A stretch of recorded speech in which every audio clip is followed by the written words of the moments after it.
Today's daf is daf Lamed Vavam and Aleph. And base, we are going to begin Abaya Omer.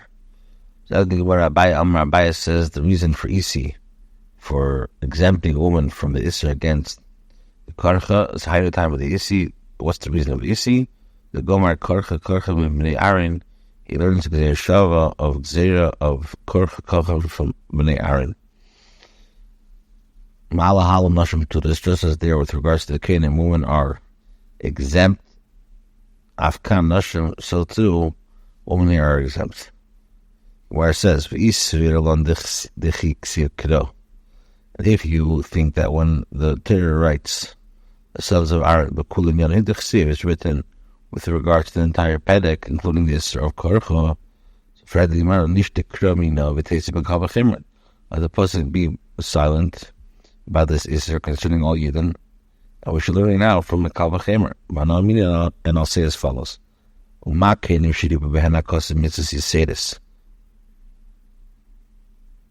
I can say this: if in the case of the Kenim, the pasuk includes additional mitzvahs, in other words, the Isra against Korcha applies only to the Aaron, the sons of Aaron, not the Bnei Aaron. So Chayde Yisrael the Kol Shekin is all the more so in the case of Yisraelim, where fewer mitzvahs, that only the men should be obligated, not the mitzvahs, not the woman. So the one answers, but after the Shava, I would think that the matter is concluded, and the Isra against the Korcha applies to all the Bnei Aaron, including women. So where it asks, let us say that the halachas of the Tumah concludes the discussion of that matter, and the Isra for the Bnei Aaron as well for Korcha. And if you're going to say that the Isra stated with regards to the Cain does not apply to the woman due to the Gzeir Shava, so I could say, still necessary for that which was taught in the Brisa. Ter says they shall not make baldness. You would think that if you made 4 or 5 patches of baldness, is only chai for one Isser. Only one Isser against making a korcha. Therefore, the Torah says korcha. Torah says korcha chayav kol achas v'achas, to make him chayav for each and every one of the bald spots. The Raisa continues, the Torah says upon their heads. Now, why does the Torah say this?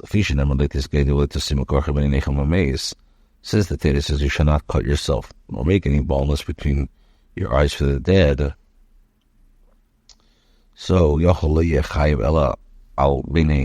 would think that one is chayav only for removing the hair between the eyes. For where do we include the entire head in the Isra? Rather, for the Torah says, upon their heads, chayav al haresh kibein hainayim. This comes to be mechayev for removing hair on the entire head, like the spot between the eyes. Right, continues in the other Kenim. From here, I know only applies to Kenim. You say this from what the Torah includes additional mitzvahs. From where do we know that applies to every Yid? All Yidden are chayav for each and every bald spot, not for the entire head. So he says, Nemer kan korcha. Torah says over here baldness. Nemer lahalan, it says over there korcha baldness. Ma kan chayav kol korcha v'korcha. Just as here with regards to the Canaan, one is obligated for each and every bald spot. The chayav kol reish kibein hainayim, one is obligated for the entire head, like the spot between the eyes. Af lahalan chayav kol korcha v'korcha. So too, with regards to all Yidden, one is chayav for each and every bald spot, and one is obligated for the entire head, like the spot between the eyes. Brisa says, and just as in the case of the Yidden, of a regular Yid, it's referring specifically to causing baldness over someone who is dead, Afkan al Mesim. So too, it's also al Mesim. So why doesn't there just say Kedach my Korcha? What does this say? Korcha Shamash Vina Tarti. You learn from here 2 things: that the woman is exempt, and the halacha that each bald spot constitutes a separate Isser. Rabbi says, you see, this is the reason we see the Yolok Beinei Neichem. He learns Shava between your eyes from Tfilin. Malahal and Lashim Tudas. Just like by Tfilin, a woman is Potter, Afkan Lashim Tudas, so too a woman are Potter. Freddy, whatever, my time on our Kabaya. Why isn't Rabbi in the Kabaya? So he says, Keirach Karcha le Mashmaling. To learn Keirach from Karcha, that he doesn't learn. Freddy, whatever, by my time on the Kadava. Why doesn't Rabbi learn the Kadava? Malach, Tfilin Gufay Mecha Gomarlach. Because he's going to say, Tfilin himself are learned from here. In other words, the meaning Beinei Neichem, stated with regards to Tfilin, is understood from the case of Karcha. So Malahal and Makar Shesim Karcha. Just as there with regards to the bald spot between your eyes, is referring to a place where baldness is formed, a spot where there is here, the Gevish Ladesh, which is the upper part of the head, but not between the eyes. Afkan Makawanacha Begevish, so too, the Tfilin are supposed to be placed is on the upper part of the head. Both Abai and Rabba, Hai Bonam Atam, my Darsham. What do they do with the pasuk? You are Bonam Atam Lasham Lekeshem. According to the first explanation of Isi's opinion, the Pituah of woman is learned from this phrase, whereas they derive the halacha from a different source. So the answer it says they learn it like it says in the Brisa, Bonam Atam Lasham Lekeshem was Mashatam Negim Bonim. What does this mean? When you act like the sons and you're connected to Hashem, Atam Kuriyim Banim, you're called sons. But if you're not going to act like sons, you're not like sons. This says, either way, you are still called sons. It says, they're foolish sons. And it says, sons, whom there is no faithfulness. And it says, a seed of evildoers, sons who deal corruptly. And it says, and it shall come to pass instead of what was said to them, you are not my people, and it shall be said, sons of the living Hashem. Why is it necessary to cite an additional proof? So actually, it's all the same point, where it says, if you're going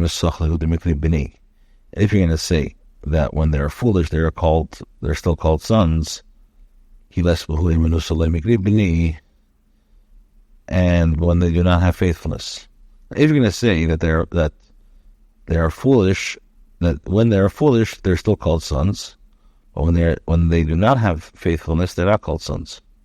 Therefore, the pasuk says, the pasuk says, sons whom there is no faithfulness.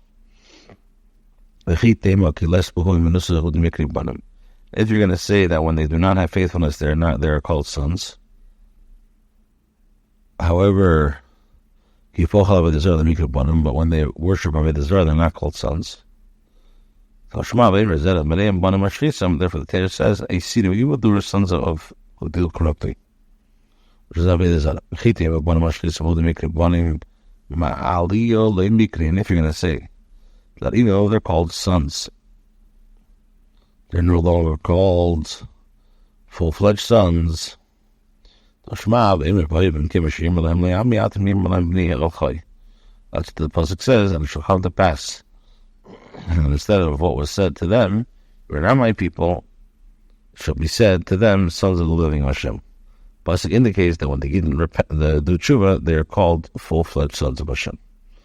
The explanation of the Mishnah says, Hasmichis, this means placing of hands on the head of the korban, ba'atnufais, and waving of certain korbanos, be'hagoshes, and bringing near the korban mincha to the corner of the mizbeach, be'hakmitzis, and which is the removal of the handful of the korban mincha, be'haktares, and the burning of the parts on the mizbeach, be'hamalikais, and pinching of the bird korbanos, Akabalis, and collecting of the blood of the korban in the keli, ve'azais, and sprinkling of the blood.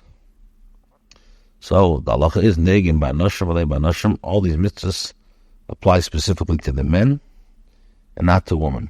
Except for the mincha of the seita, the meal offering of the seita, when it's zira shehem menifes, and the korban mincha of another woman, which these women the waif.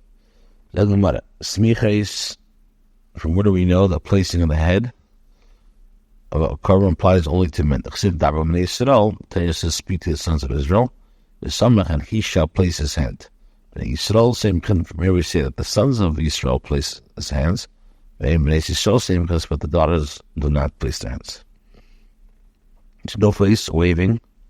So where do we know it's only a man and not a woman? Yisrael, Torah says, Yisrael, which teaches us that the Bnei Yisrael are Meinif, but not the daughters of Israel, they do not wave.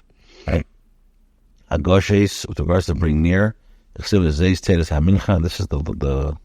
Teda of the Mincha, Hakrib Esa B'nei Aaron. B'nei Aaron v'lei B'nei Aaron.